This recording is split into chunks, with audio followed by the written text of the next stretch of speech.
Ernakulam കോതമംഗലത്തെ MA engineering college രണ്ടാം വർഷ BTech വിദ്യാർത്ഥി മിർച്ചി മാർപ്പു ജീവനൊടുക്കിയതിനെ തുടർന്ന് നടന്ന വിദ്യാർത്ഥികളുടെ പ്രതിഷേധം അവസാനിപ്പിച്ചു. ഇയർ ഔട്ടായ വിദ്യാർത്ഥികളെ തിരികെ പ്രവേശിപ്പിക്കണം, സേ പരീക്ഷയുടെ ഫീസ് വെട്ടിക്കുറയ്ക്കണം എന്നതടക്കം വിദ്യാർത്ഥികൾ ഉന്നയിച്ച 5 ആവശ്യങ്ങളും മാനേജ്മെന്റ് അംഗീകരിച്ചതോടെയാണ് സമരം നിർത്തിയത്. അരുണാചൽ സ്വദേശി മിർച്ചി മാർപ്പു എന്ന ബിടെക് രണ്ടാം വർഷ വിദ്യാർത്ഥിയെ വാടക വീട്ടിൽ ഇന്നലെയാണ് മരിച്ച നിലയിൽ കണ്ടെത്തിയത്. ഉയർന്ന ക്രെഡിറ്റ് സ്കോർ ഇല്ലാത്തതിനാൽ ഇയർ ഔട്ട് ആകുമെന്ന് ഭയന്നാണ് വിദ്യാർത്ഥി ജീവനൊടുക്കിയതെന്നാണ് സഹപാഠികളുടെ ആരോപണം. ഇതിനെതിരെ ഇന്നലെ മുതൽ വിദ്യാർത്ഥികൾ സമരത്തിലായിരുന്നു. അതിശക്തമായ പ്രതിഷേധമാണ് രാത്രി മുതൽ കോതമംഗലം MA കോളേജ് മാനേജ്മെന്റിനെതിരെ ഉയർന്നത്. ഇന്ന് രാവിലെ വിദ്യാർത്ഥികൾ ഉന്നത വിദ്യാഭ്യാസ മന്ത്രി റോജി M. ജോണിനെ നേരിൽ കണ്ട് പരാതി അറിയിക്കുകയും ചെയ്തു. ക്രെഡിറ്റ് സ്കോർ കണക്കാക്കി ഇയർ ഔട്ട് ആകുന്നത് അവസാനിപ്പിക്കണമെന്ന് കോളേജിന് നിർദ്ദേശം നൽകിയിട്ടുണ്ടെന്നായിരുന്നു വിദ്യാഭ്യാസ മന്ത്രിയുടെ മറുപടി.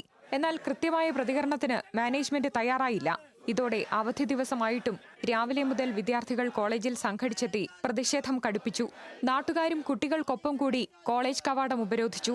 മറ്റു രാഷ്ട്രീയ പാർട്ടികളും വിദ്യാർത്ഥി സംഘടനകളും സമരത്തിന് പിന്തുണയുമായി രംഗത്തെത്തി.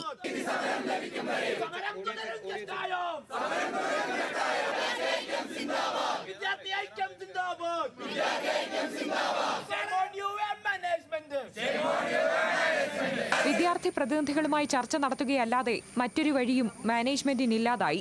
ഇതോടെ വിദ്യാർത്ഥി ജീവനൊടുക്കിയതിൽ അതുവരെ കോളേജ് അധികൃതർ പറഞ്ഞുകൊണ്ടിരുന്ന എല്ലാ ന്യായവാദങ്ങളും അപ്രസക്തമായി. പ്രിൻസിപ്പലും വിദ്യാർത്ഥി പ്രതിനിധികളും തമ്മിൽ നേരിട്ട് ചർച്ച നടത്തി. ഒരു ഘട്ടത്തിൽ ചർച്ച അവസാനിപ്പിച്ച് മടങ്ങാൻ തീരുമാനിച്ച മാനേജ്മെന്റ് പ്രതിനിധികളെ നാട്ടുകാർ തടഞ്ഞു.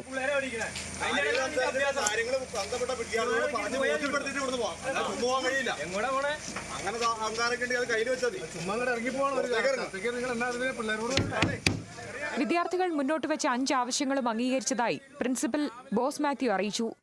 കാര്യങ്ങൾ അനുഭാവപൂർവ്വം പരിഗണിക്കുന്നതായിരിക്കും. കൂടാതെ നമ്മൾ പറഞ്ഞേക്കുന്നത് സേ എക്സാമിൻ്റെ ഫീസ് കൂടുതലാണെന്നുള്ള ആ കാര്യവും അനുഭാവപൂർവ്വം തന്നെ പരിഗണിക്കുന്നതായിരിക്കും. കൂടാതെ മാസത്തിലൊരു പ്രാവശ്യം നമ്മൾ കൗൺസിലുമായിട്ട് ഒരു മീറ്റിംഗ് കൂടാനും തീരുമാനിച്ചു. വിദ്യാർത്ഥികളുടെ ഭാവിയെ ബാധിക്കുന്ന ഏതൊരു കാര്യത്തിലും തീരുമാനമെടുക്കുമ്പോൾ വിദ്യാർത്ഥികളുമായി ചർച്ച നടത്തി സമവായത്തിലെത്തിയതിനു ശേഷമേ തീരുമാനം നടപ്പാക്കൂവെന്ന് പ്രിൻസിപ്പൽ ഉറപ്പു നൽകിയതായും ഓണത്തിനു മുമ്പ് വിദ്യാർത്ഥികളുടെ ആവശ്യങ്ങൾ നടപ്പാക്കുമെന്ന് മാനേജ്മെന്റ് ഉറപ്പു നൽകിയെന്നും ചർച്ചയിൽ പങ്കെടുത്ത വിദ്യാർത്ഥി നേതാക്കൾ പറഞ്ഞു. പറഞ്ഞ കാര്യങ്ങളെല്ലാം അവർ റിട്ടേൺ ആയിട്ട് ഞങ്ങൾ കാട്ടി തന്നിട്ടുണ്ട്. എന്തൊക്കെയാണെന്ന് വെച്ചാൽ ഫസ്റ്റ് കാര്യം ഇയർ ബാക്കിന്റെ കാര്യം ഒരു ഈ ആഴ്ച തന്നെ കൗൺസിൽ കൂടി അതിന്റെ കാര്യത്തിൽ തീരുമാനമാക്കാന്ന് പറഞ്ഞു. പിന്നെ പിള്ളേർക്ക് സപ്ലിയുടെ ഏത് രീതിയിലാണ്, ഒന്നെങ്കിൽ സേ പരീക്ഷ ഞങ്ങൾ സേ പരീക്ഷയ്ക്ക് വില കൂടുതലാന്നുള്ള രീതിയിലാണ് പറഞ്ഞത്, അല്ലെങ്കിൽ അത് മാരത്തോൺ സപ്ലി ആക്കണം.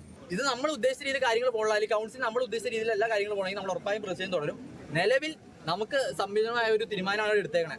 അതിന് ഞങ്ങൾ സാറ്റിസ്ഫൈഡ് ആയതുകൊണ്ടാണ് ഞങ്ങൾ പിന്നെ പ്രതിഷേധം എന്നുള്ള രീതിയിൽ മുമ്പോട്ട് പോട്ടെ. മാനേജ്മെന്റിന്റെ തെറ്റായ നയങ്ങളുടെ ഇരയായി ജീവൻ നഷ്ടപ്പെട്ട മിർച്ചി മാർപ്പുവിന്റെ മൃതദേഹം കോതമംഗലം ആശുപത്രിയിൽ സൂക്ഷിച്ചിരിക്കുകയാണ്.